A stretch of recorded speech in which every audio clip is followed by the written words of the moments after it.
Imagine, so nagkaiba-iba, like example, Louie, parang, kasi when I started singing, idol na idol ko si Martin Rivera, gusto ko mga songs mo puro Martin type, yung mga ganon.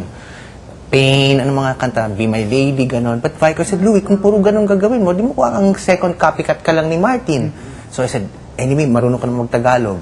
We'll give you a Tagalog song na ano. So naiba, here's this Louie Tisoy na marunong mag-Tagalog at ganon. So naiba ako. So all my hit songs became mostly Tagalog.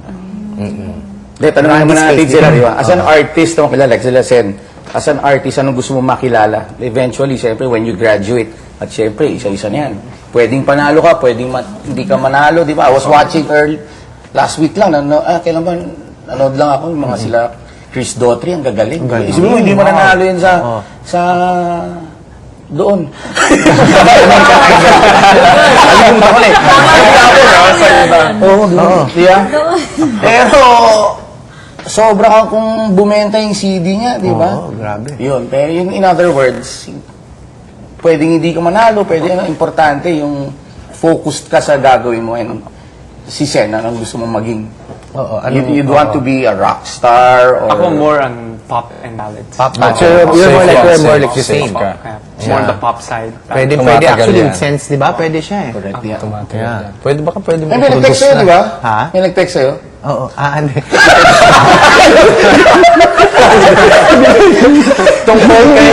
Hindi, mga nag-text sa amin. Hindi kasi sabi sa amin, Rans, pag nakapasok ka naman doon, pakikiss naman si ganito, si ganito. May nag-text sa akin, to kiss send daw. Sabi ko, hindi ko makikita. Hindi kasi marami, siyempre marami mga nagkaka-crush sa inyo. Marami. Kasi you don't realize it, pinapaalam, di ba? Hindi nyo kasi alam nangyari sa labas. Sample naman, sample. Alam niyo si Kuya Louie, Kuya Gino, tsaka Kuya Randy, and Kuya Raymond, they just had a concert series sa Music Museum. And pinerform nila lahat ng hits nila of the 80s, plus yung mga hits ng 80s. And they even brought it on tour. We're bringing it on tour. So siguro naman, the US tour. pwede niya kong paunlakan. Me, I'll sing Nag-Isang Ikaw, siguro, no? That was my biggest hit in the 80s. So. Araw-araw na lang ay naghihintay sa'yo. Nananabik na mahagkan at mayakap ka. Walang mic.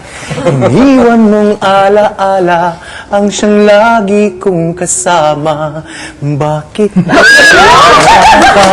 Sadya bang kulang pa? We'll talk about that later, no? Icon. Icon. We'll talk about that. That was one. Ka na. Paano ba kayo magpakilig? Ayan. That one works yung yung mga those are the mga techniques na ginagamit sa performance, no. Ako na it's more of yung iba naman kasi when you are on stage, halimbawa medyo may gap, hindi ka maka-cross over, di ba usually, no? Hindi ka maka-cross over, so feeling mo nandun ka lang nasa ibabaw ka lang ng stage.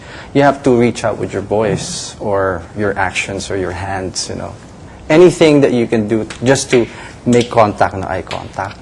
And then when you sing to them, hey, there's a look in your eyes, must be love at first sight. And you have to really make them feel that, no? You Must be part of the dream, nothing more, so it seemed and then take a hand. But my love couldn't wait much longer. Just can't forget the picture of your smile. 'Cause every time I close my eyes, you come alive.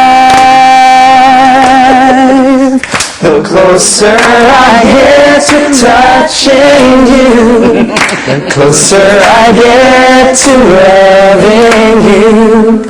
Give it time, just a little more time. We'll be together. Give a little smile, that special smile. A twinkle in your eyes and a little while. Give it time, just a little more time, so we can